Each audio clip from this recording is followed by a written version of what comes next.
Sebelum kalian nonton video ini, aku ingetin kalau video ini sudah sangat tidak jelas di luar batas. Tapi kalau misalnya kalian tetap mau nonton, jangan lupa subscribe. Subscribe! Assalamualaikum warahmatullahi wabarakatuh. Halo guys semuanya, kembali lagi sama Rangga dia di episode kali ini. Aku mau bertemakan apa ya? Di segmen ini tuh mau bahas tentang ini deh. Kan banyak tuh orang-orang yang suka banget sama K-pop-K-popan atau suka banget sama Korea-Koreaan. Terus suka ada kan yang di captionnya atau di statusnya atau di mananya gitu suka pakai bahasa Korea gitu. Kayak apa ya? Kayak yang emang udah mencintai gitu sama dunia perkoreaan. Nah, biasanya kalau yang Rangga temuin sih fans atau yang mengidolakan Korea gitu, kebanyakan emang cuma suka sama opa-opanya atau sama uninya, nuna-nunanya, hyung-hyungnya. Nah, tapi biasanya sih nggak semua bisa bahasa Korea. Nah, di sini di segmen Opa Rangga ini aku kan kebetulan bisa lah sedikit-sedikit bahasa Korea. Nah, di sini aku mau ngajarin nih beberapa bahasa Korea, gimana cara mulai membacanya, gimana cara mulai penggunaan kalimatnya, gimana cara sama yang lebih tua atau sama yang lebih muda gitu, dan gimana cara penggunaan kata-katanya. Oke, sebelum dimulai, subscribe dulu channel ini supaya bisa jadi lebih bagus, lebih bisa memberikan video-video yang bermanfaat dan juga menghibur kalian semuanya. Oke, sebelum itu aku mau ngasih tahu dulu kalau misalkan di bahasa Korea itu terdiri dari konsonan, vokal, konsonan rangkap, vokal rangkap, dan konsonan gabungan. Nah, kalau nggak salah yang Rangga ingat itu di konsonan Korea yang pertama atau di huruf konsonan Korea itu ada 14 gimana sih? 14 ini ya, 14 huruf. Nah, di vokalnya ada sekitar 10. Nah, gimana sih cara bacanya? Kan ada yang ada satu kata 2 huruf, ada satu kata 2 huruf. Nah, itu gimana cara bacanya? Huruf yang pertama itu berbentuk kayak gini. Itu disebutnya giuk. Di huruf kedua ada yang begini. Itu dibacanya nian. Dan di huruf ketiga itu ada yang begini dibentukannya, itu disebutnya dien. Dibentukan huruf yang kayak gini itu disebutnya riem. Riem. Riem. Di hurufan yang bentukannya kayak gini nih, kotak kayak gini, itu disebutnya miem. Terus dibentukan yang kayak begini itu disebutnya biep. Bentukan yang kayak gini nih juga nih guys, itu disebutnya si ut. Terus dibentukan yang o no, itu disebutnya apa ya, mieng. Yang gitulah pokoknya. Terus ada 2 konsonan yang bentukannya mirip, yaitu ini sama ini. Nah, bedanya itu ada apa ya, kayak mahkota gitu loh di atas kepalanya dikit. Nih, yang ini. Nah, yang itu dibacanya ci ut. Ah iya benar ci ut. Jadi CH gitu loh dibacanya guys. Nah, kalau yang ini dibacanya itu jiut. Jadi pakai J bukan pakai C. Bedanya itu ya. Ada 4 lagi ya. Nah, itu tuh ada ini, sama ini. Nah, yang mana tadi? Oh iya. Yang ini itu dibacanya cute. Yang no dibacanya api. Ya lupa. ti api. Titi DJ. Yang ini piep. Yang ini apa itu? Api tadi huruf yang ada di sini api. Hiuh. Nah, kok dibacanya kayak gitu. Tapi sebenarnya kalau misalkan pas lagi dalam berbicara itu dibacanya bukan kayak nying nying nying nying nying gitu, bukan. Nah ini itu dibacanya G atau enggak K. Yang kayak gini itu dibacanya N. Nah huruf yang kayak gini itu dibacanya R atau enggak L. Nah terus huruf yang kayak gini itu dibacanya apa ya? Api. Ini apa sih yang bakal muncul di bagian sini? Api. Nah ini aja dah. Nah itu dibacanya mi, itu dibacanya M. Nah terus yang begini itu dibacanya B atau enggak P. Nah yang ini dibacanya P, S atau enggak T. Yang ini dibacanya eng. Tadi yang bentukannya mirip itu yang satu lagi ada topi, yang satu lagi nggak ada. Itu dibacanya J atau enggak CH, kan tadi udah disebutin. Nah kalau yang no, dan no, yang no dibacanya K atau enggak KH gitu. Jadi gitu tak. Yang ini dibacanya TH. Gimana sih TH? Jadi kita tuh kayak nyebutin T tapi pakai H, jadi kayak gitu. Bisa nggak guys? Ayo coba ikutin. Ini dibacanya P tapi pakai H juga, jadi kalau misalkan Padang gitu. Kalau kita kan nyebutnya PADANG. Nah kalau misalkan di Korea itu nyebutnya bisa di Padang. Tuh ada H-nya kan, tadi aku penyebutannya pakai H gitu kan. Nah kalau yang ini terakhir itu dibacanya H gitu. Sampai sini paham gak guys? Oke, kalau misalkan paham subscribe dulu, jangan lupa ya, biar bermanfaat gitu aja. Oke, lanjut ke vokal. Vokal itu kan tadi aku nyebut ada 10. Ada A, O, apa lagi?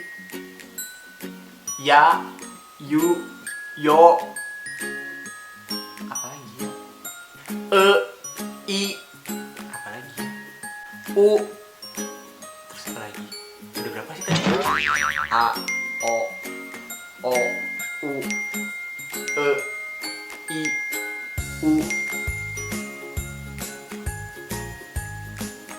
Yo, Ya, Yu. Nah 10. Tapi kalau misalkan di vokal kan, kalau misalkan di penulisan bahasa Korea itu kan tulisannya itu konsonan plus vokal plus konsonan.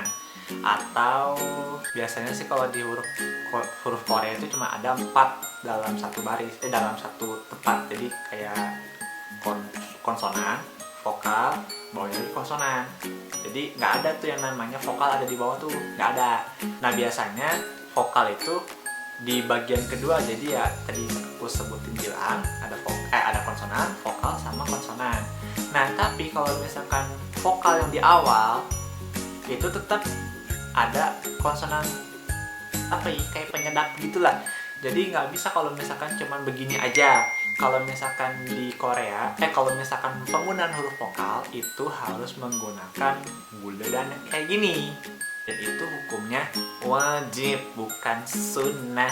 Sunnah sih bisa, untuk orang Korea bisa memahami. Tapi kalau dalam penggunaan atau dalam penulisan itu kayaknya kurang enak dilihat ya guys. Yang gini itu disebutnya A. Nah di dalam bahasa Korea itu vokalnya nih terutama ada yang mirip-mirip gitu cara bacanya. Ada ini nih, dua ini itu O-nya tuh biasa gitu, jadi yang O. Jadi itu sebenarnya EO tulisannya, cuman dibacanya kan tetap O, tapi O-nya tuh yang biasa aja gitu, bukan tebal. Nah tapi kalau misalkan ini nyebutnya Oh, kalau kalian sering nonton drama ya, kalau Rangga kan nggak pernah nonton drama nih, mohon maaf, tapi Rangga nontonnya variety show. Nah, sering banget kalau orang Korea itu kan kaget gitu. Nah, ho-nya itu dia pakai yang ini, nggak pakai yang ini. Kalau misalkan pakai yang o yang ini, itu apa ya, lebih ke yang o biasa gitu. Contohnya kayak pengguna kayak bahasa Koreanya Seoul. Seoul itu kan sebenarnya tulisannya Seoul. Di Korea itu dibacanya bukan Seoul tapi Seoul gitu.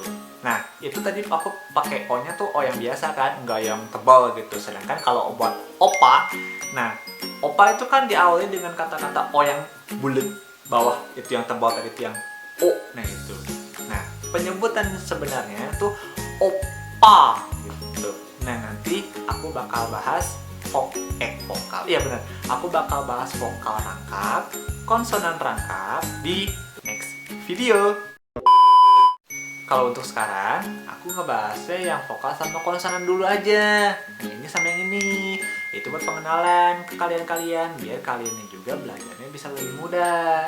Ini aku bukan buat ngajarin ya, atau bukan buat so tau ya, tapi buat sharing aja. Kan Rangga juga belajar, maksudnya gini kan, bahasa Korea itu kan jarang-jarang tuh ada orang yang bisa, apalagi di keluarga Rangga kan gak ada yang bisa, terus ada yang bisa diajakin ngomong juga. Sedangkan tips dalam belajar bahasa itu kan harus praktek, harus lebih banyak berbicara gitu.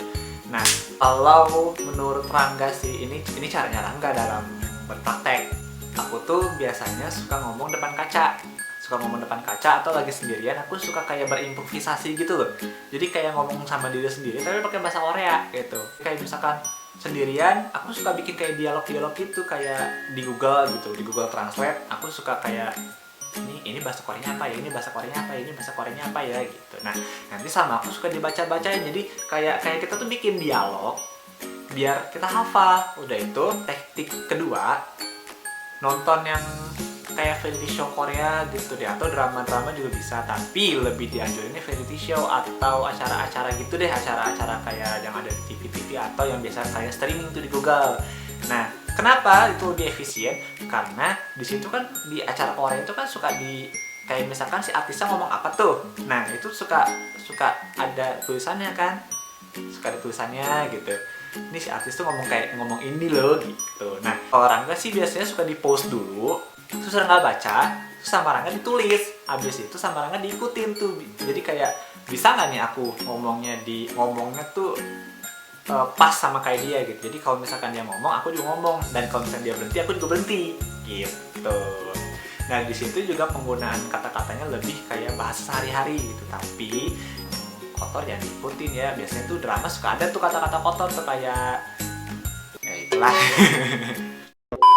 Sebenarnya sih harus suka dulu sama itu Koreanya. Jadi awal mula Rangga belajar bahasa Korea juga sebenarnya Rangga cuma tahu asal mulanya dari Super Junior sama SNSD aja.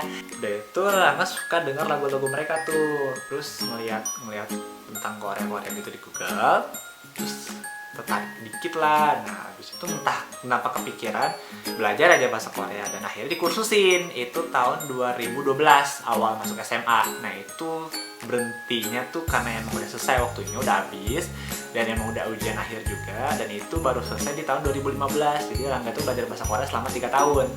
3 tahun nih kayaknya, iya bener 3 tahun. Jadi awal mulanya kan pertama les dulu, kursus. Nah, yang keduanya itu melanjutin dari sesi yang pertama gitu.